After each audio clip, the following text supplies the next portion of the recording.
안녕하십니까. 요절 말씀으로 누가복음 10장 37절을 같이 읽어봅시다. 시작.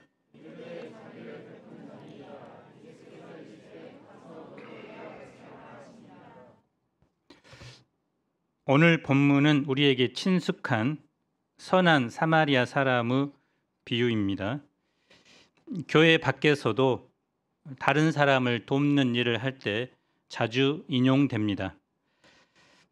선한 사마리아인 법도 있습니다.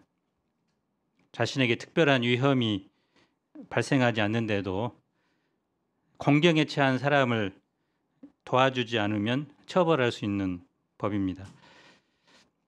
도움이 필요한 사람에게 자비를 베푸는 것 좋은 일입니다. 그런데 이 비유는 단순히 어려움에 빠진 사람을 도와주라고 기록된 말씀이 아닙니다. 친숙한 비유지만 가장 어려운 비유 중에 하나라고 학자들은 말합니다. 진짜 목적은 무엇일까요? 제1부 누가 강도 만난 자의 이웃이 되겠느냐? 한 율법 교사가 예수님을 시험하기 위해 질문합니다.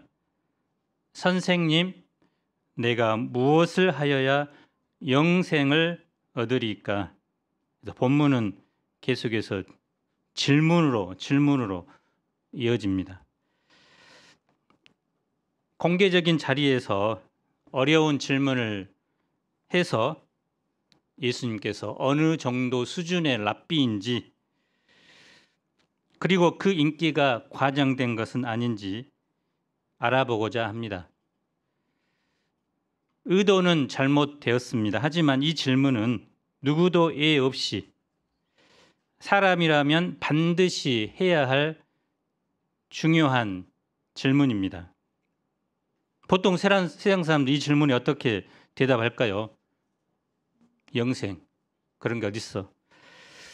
종교에서 만들어낸 것 아니야?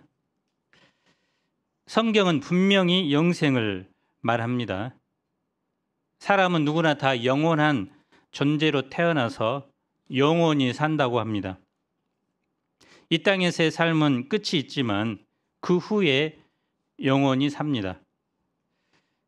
그 영혼을 어디서 보내느냐 하는 차이가 있을 뿐입니다. 두 가지입니다.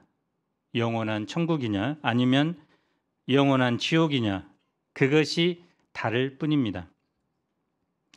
질문에 대해서 예수님은 질문으로 대답합니다.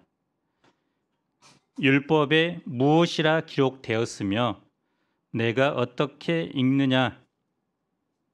그래서 구약 성경에 어떻게 해야 영생을 얻을 수 있는가?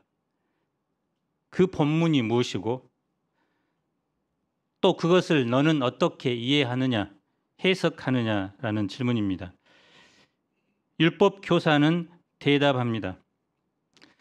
내 마음을 다하며 목숨을 다하며 힘을 다하며 뜻을 다하여 주 너의 하나님을 사랑하고 또한 내 이웃을 내 자신과 같이 사랑하라 하였나이다. 그래서 신명기 6장 5절과 레위기 19장 18절을 인용한 것입니다. 그래서 이마에 또 손목에 매단 그 내용이라 당시에 대부분 사람들이 알고 있는 사실이라고 할 수 있습니다. 율법의 핵심적인 내용을 요약한 것입니다. 그래서 하나님을 사랑하고 이웃을 사랑하는 것입니다. 예수님은 율법 교사의 대답을 듣고 내 대답이 옳도다. 이를 행하라. 그러면 살리라고 말씀하셨습니다. 그래, 맞아.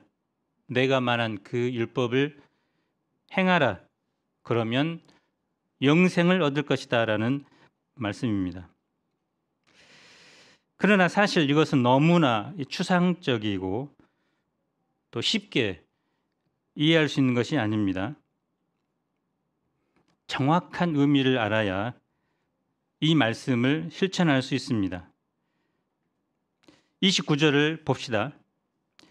그 사람이 자기를 옳게 보이려고 예수께 여짜오되 그러면 내 이웃이 누굽니까?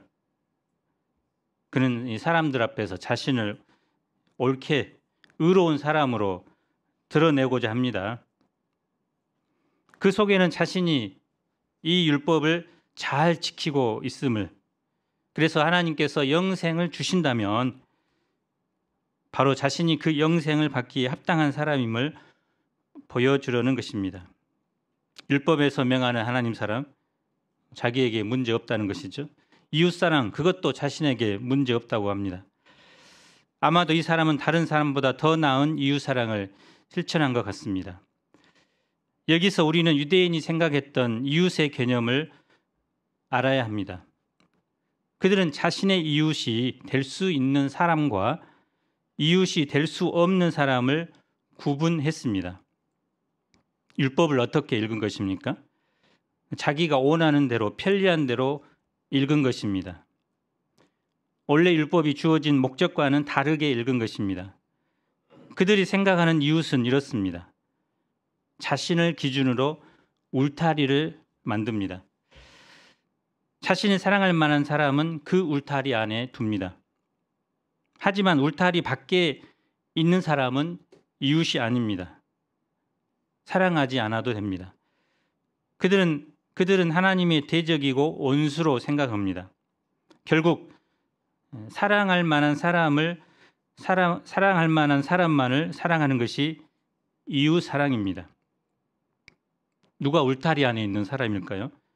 기본적으로 유대인을 또 유대교로 개종한 사람들이 울타리 안에 있는 자들입니다. 이방인들, 사마리아인들은 울타리 밖에 있는 사람입니다. 당시 유대 사회에서는 이런 말이 있었다고 합니다. 임신한 이방 여자가 길에서 산고를 겪고 있을 때 절대 도와주지 마라. 그런 여자를 도와주면 이 땅에 이방인을 하나 더 늘릴 뿐이다. 그래서 이것이 유대인들의 일반적인 정서입니다. 그리고 같은 유대인이라도 세리나 죄인들은 이웃의 범주에서 제외되었습니다. 이렇게 한다면 이웃 사랑하기가 참 쉬워집니다. 자기가 사랑하기 어려운 사람이 있으면 울타리 밖으로 보내면 됩니다. 내가 사랑할 수 있는 사람만 사랑하면 됩니다. 이들은 자신의 입맛에 맞도록 맞춤식으로 율법을 해석한 것입니다. 왜 이렇게 한 것일까요?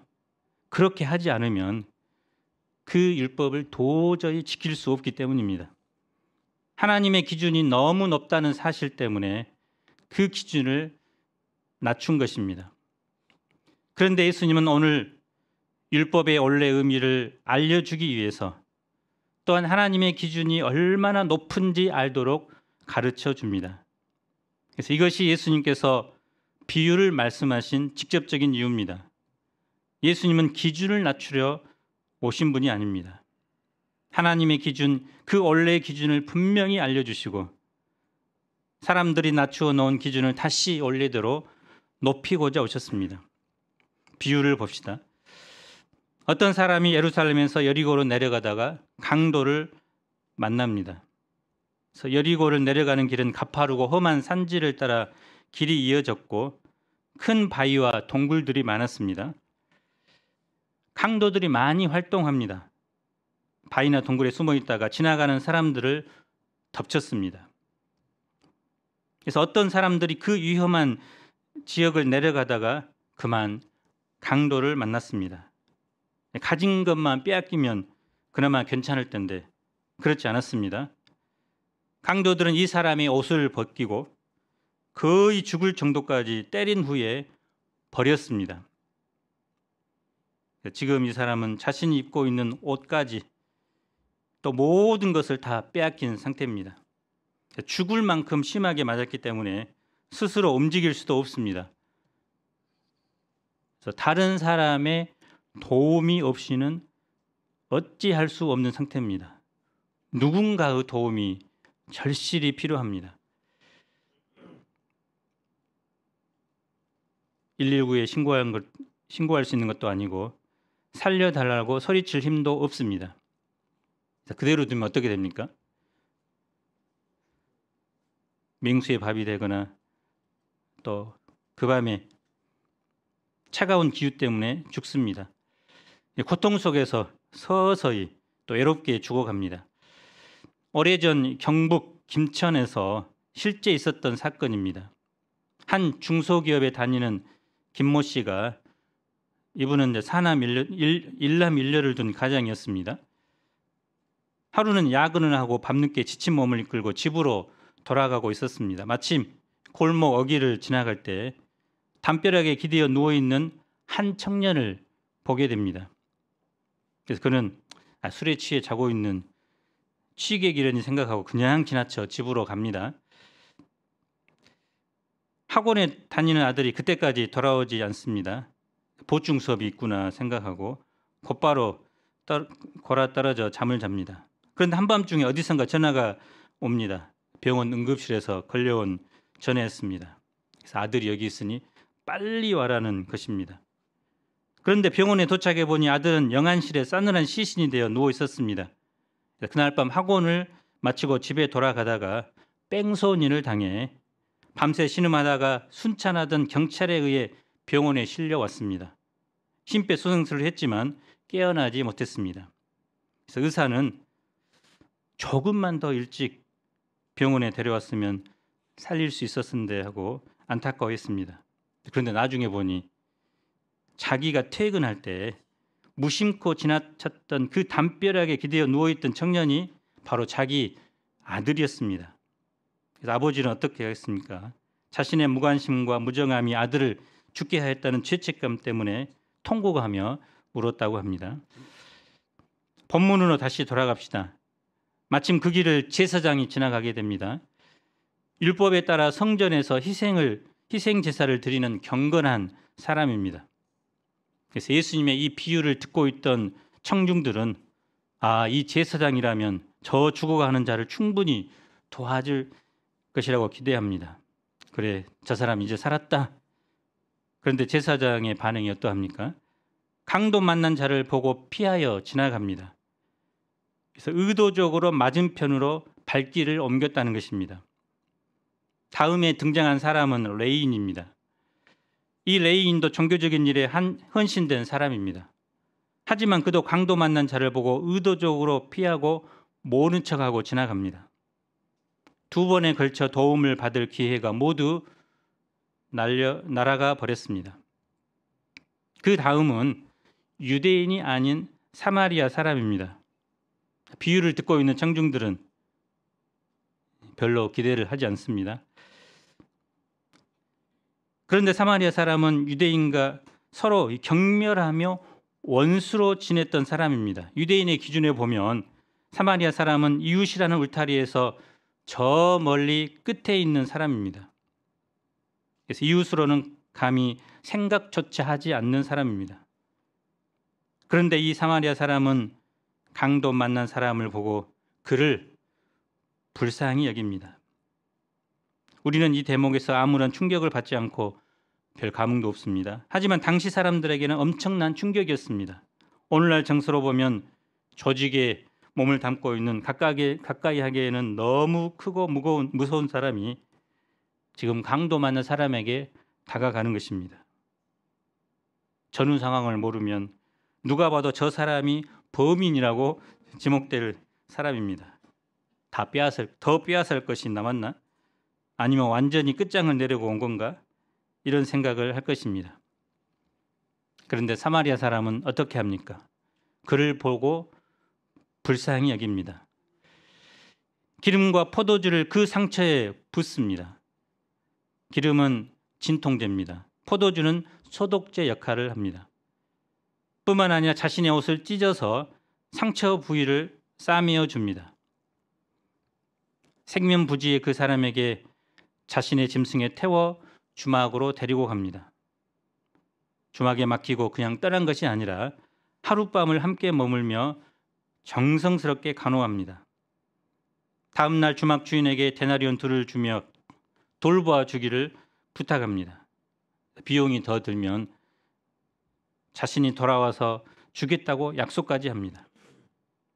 이 사마리아 사람은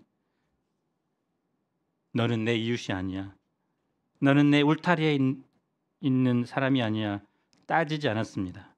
그래서 알지 못하는 사람을 위해 대가 없이 자신의 수고와 시간과 물질을 희생했습니다. 예수님께서 보실 때 이 사람이 이웃을 사랑하는 사람이었습니다. 예수님은 이 비유를 마치고 율법 교사에게 질문합니다. 내 생각에는 이 세 사람 중에 누가 강도 만난 자의 이웃이 되겠느냐? 여러분 생각에는 누가 강도 만난 자의 이웃입니까? 당연히 율법 교사처럼 자비를 베푼 사람이라고 말할 것입니다. 예수님의 이 질문은 율법 교사의 내 이웃은 누구인가라는 관점을 나는 누구의 이웃이 되어야 하는가로 바꾸어 놓는 질문입니다. 나 중심의 이웃관을 도움을 필요로 하는 사람 중심의 이웃관으로 바꾸십니다.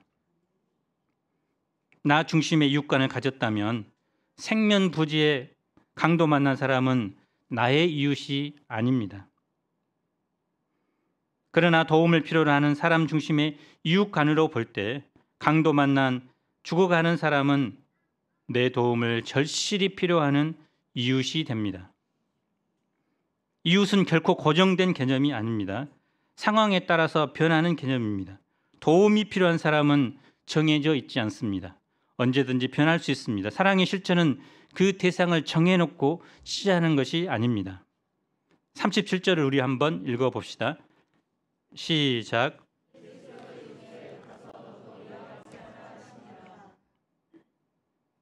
비유에 나오는 사마리아 사람처럼 도움이 필요할 때 즉시 그 사람의 이웃이 되어주는 것이 참된 이웃 사랑이라는 것이고 그것을 실천하는 것입니다.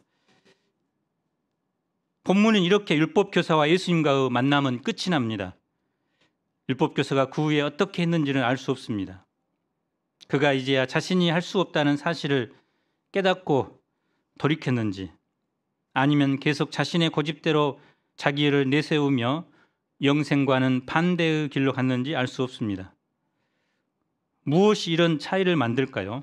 그것은 이 질문으로 요약됩니다. 내가 어떻게 읽느냐? 율법교사는 율법을 그렇게 읽었습니다. 그가 읽은 대로, 그가 이해한 대로, 그가 믿고 산 대로 살았습니다. 그러면 예수님께서 그러면 너는 어떻게 읽느냐? 지금 우리는 이 이웃사랑의 말씀을 어떻게 읽어야 할까요? 아무런 대가 없이 누군가를 위해 나의 모든 일을 제쳐놓고 내가 할 수 있는 모든 것으로 이웃을 도와준 적이 있을까요? 나의 손해를 감수하고 나의 시간, 나의 수고, 나의 물질 그 모든 것을 누군가를 위해 아낌없이 내어준 적이 있습니까? 이러한 이웃사랑은 정말 어려운 것입니다. 율법교사가 어떻게 해야 영생을 얻을 수 있습니까? 이런 질문으로 오늘 시작을 했습니다. 또 내 이웃이 누구입니까? 이런 질문도 합니다. 율법에서 말하는 이웃은 바로 나 외의 모든 사람입니다. 그런데 그 사람을 사마리아 사람처럼 헌신적으로 희생적으로 우리는 도울 수 없습니다. 우리는 안 됩니다. 근본적으로 하나님의 기준에 이를 수 없습니다. 영생도 마찬가지입니다. 나의 노력으로 영생을 얻을 수 있다면 그것은 불가능합니다. 절대로 얻을 수 없습니다. 하지만 하나님께서 그리스도를 통해서 하셨습니다. 자비로 우리에게 영생을 허락하셨습니다. 이웃의 범죄에서 벗어나 온수된 우리를 긍휼히 여기셨습니다. 마치 강도 만나서 스스로 어찌할 수 없는 자와 같던 우리를 누군가의 도움이 없으면 죽을 수밖에 없는 우리를 하나님께서 불쌍히 여겨 주셨습니다. 우리를 살리기 위해서 자신의 모든 것을 내어 주셨습니다. 그래서 우리가 우리의 행한 것과 관계없이 순전히 하나님의 은혜로 말미암아 영생을 누리게 되었습니다. 그 은혜가 이제 우리를 바꾸었습니다. 그 사랑이 우리를 변화시켰습니다. 그 사랑을 덧입은 사람만이 이웃을 내 자신처럼 사랑할 수 있습니다. 오늘 나는 누구의 이웃이 되어야 할까요? 가장 가까이에는 가족이 있습니다. 가족은 영어로 family인데 Father and Mother, I love you. 아빠, 엄마 사랑해요라는 첫 글자를 합쳐서 만들었다고 합니다. 그래서 가족은 사랑이라는 이름으로 모인 첫 공동체입니다. 그러나 범죄 이후에 그 가족 간의 사랑의 관계가 깨어졌습니다. 나중에는 형제 간에 죽고 죽이게 됩니다. 가족은 사실 아픔도 괴로움도 같이 나누고 기쁨도 즐거움도 함께 나누는 사이입니다. 그 가족이 내 도움을 바랄 수 있습니다. 그리고 그 가족의 또 다른 이름이 교회 공동체입니다. 교회 안에도 내 이웃이 있습니다. 특히 목자도 때로는 힘들고 누군가의 도움이 필요합니다. 그런데 도움을 구하거나 받기 쉽지 않죠. 도움이 필요한 사람이라는 것을 드러내면 믿음 없는 사람으로 보일 수 있기 때문입니다. 그러나 우리는 교회 내에서 나의 도움을 절실히 필요하는 동역자를 위해서 기도해 주는 것으로 사랑을 실천했다고 만족하지 않고 그 동역자를 위해 시간과 물질과 에너지를 희생해서 사랑을 구체적으로 실천하는 것을 해야 합니다. 우리는 가족과 교회의 이웃만 되어서는 안 됩니다. 교회 밖에 있는 사람의 이웃도 돼야 합니다. 캠퍼스의 학생, 직장의 동료, 그리고 지인들이 내 도움을 바란다면 그 사람이 내 이웃입니다. 우리는 한국은 물론이고 세계까지 이웃관을 확장할 수 있습니다. 그래서 우리가 매년 우간다의 힐링 미션을 가는 것은 그들을 우리의 이웃으로 생각하기 때문입니다. 이 이웃관을 넓히려면 자기 중심성, 또 지역주의 이념, 그리고 민족주의를 극복해야 됩니다. 그래서 민족주의를 극복하고 일본도 우리의 이웃이 돼야 하고 북한도 우리의 이웃이 돼야 합니다. 그런데 그 이웃을 사랑한다는 것은 어떻게 하는 것입니까? 오늘 말씀에서 이웃을 위해서 값을 치르는 것입니다. 자기를 위해 쓰고자 남겨둔 포도주와 기름을 붓는 것입니다.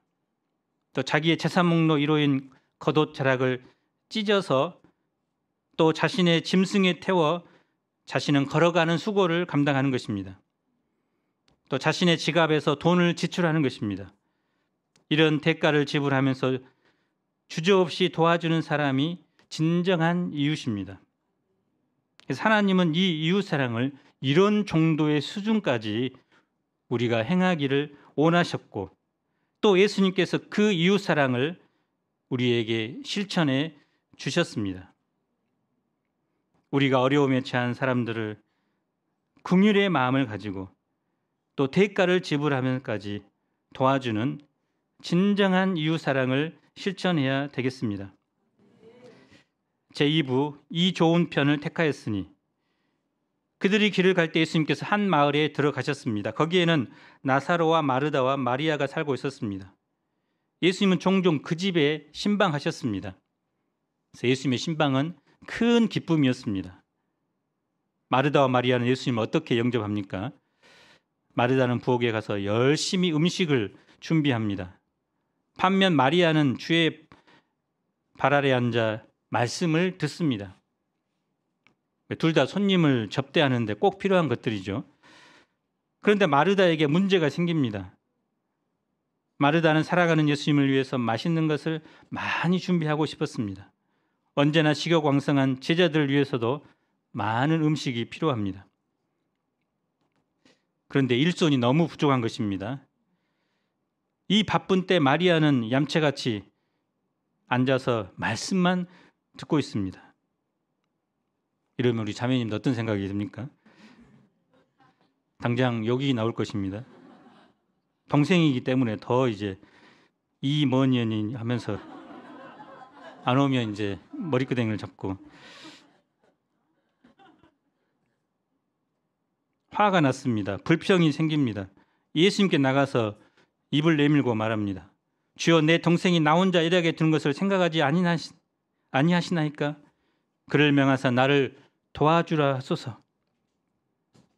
예수님은 마르다에게 무엇이라고 말씀합니까? 41절, 42절을 읽어봅시다. 시작.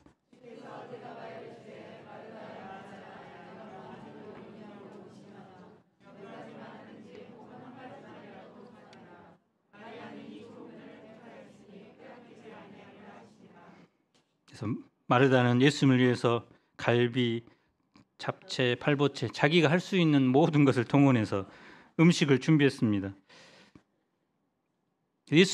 예수님과 제자들을 잘 섬기려는 그녀의 마음은 잘못된 것이 아니죠.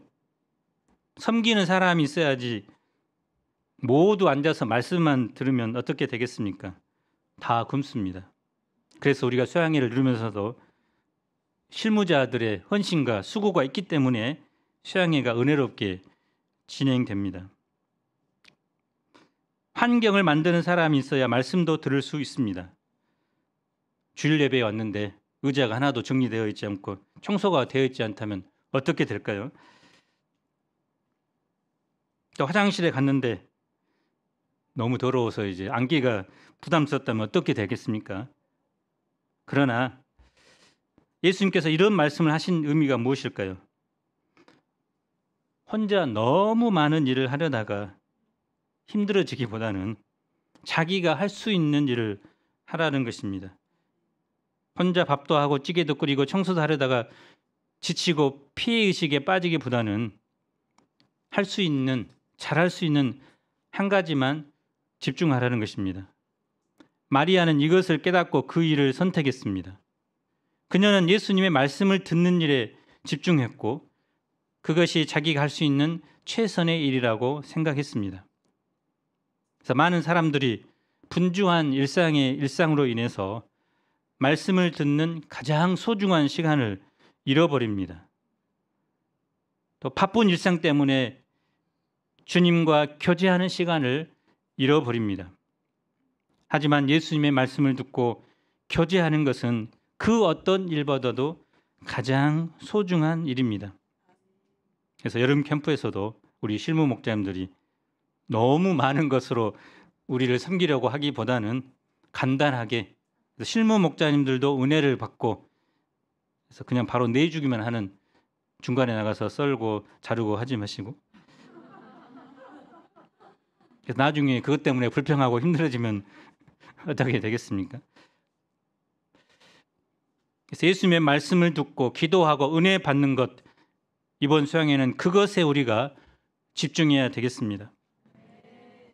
그래서 제2배 수양회 때는 이제 말씀 듣고 소감 쓰고 또 그런 모든 프로그램 시간에는 핸드폰을 이제 걷는다고 합니다. 그래서 나중에 돌려준다고 합니다. 그래서 우리도 한번 그렇게 해보면 어떨런가 모르겠지만 그 시간에 이제 다 끄고 중요한 오늘처럼 다 죽어가는 사람을 살리는 그 긴박한 사건 외에는 끄고 말씀 듣고 은혜 받는 그것에만 집중하면 좋겠습니다. 그럴 때 은혜가 임합니다. 마리아는 이 좋은 편을 택했습니다. 마리아라고 음식 만드는 거 도와주는 것을 싫어해서 이런 것이 아닙니다. 우리가 분주한 일을 내려놓고 주님의 말씀을 듣고 교제하는 일에 집중하기를 기도합니다. 이것은 뭐 말씀 공부 시간도 마찬가지고 예배 때도 마찬가지입니다. 모든 것들을 다 내려놓고 말씀에 집중하며 또 기도에 집중하는 저희가 되기를 기도합니다. 결론적으로 나의 이웃과는 어떠합니까? 내 도움이 필요한 그 사람이 내 이웃입니다. 우리가 기도할 때 하나님께서 떠오르게 하는 그 한 사람, 그 한 사람이 내 이웃입니다. 그런데 그 사랑의 뿌리는 무엇입니까? 우리를 향한 예수님의 사랑입니다. 나를 향한 예수님의 사랑이 우리에게 사랑을 실천하게 하는 힘이 됩니다. 그러므로 우리가 사랑을 실천하려면 예수님의 사랑으로 충전해야 됩니다. 그런데 그 충전은 바로 말씀으로 시작됩니다. 우리가 예수님의 사랑을 충만히 덧입고 한 주간 정말 강도 만나 죽어가는 한 영혼을 말씀잔치, 생명잔치, 영생의 잔치인 여름 캠프에 초청함으로 진정한 이웃사랑을 실천할 수 있기를 간절히 기도합니다. 한 사람씩 한번 생각해 보시고 오지 않을지라도 이 천국잔치를 소개합시다. 여절 말씀으로 37절을 읽어봅시다. 시작.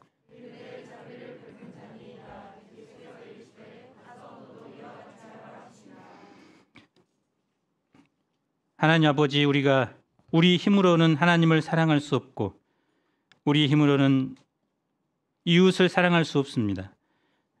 그러나 우리가 온수되어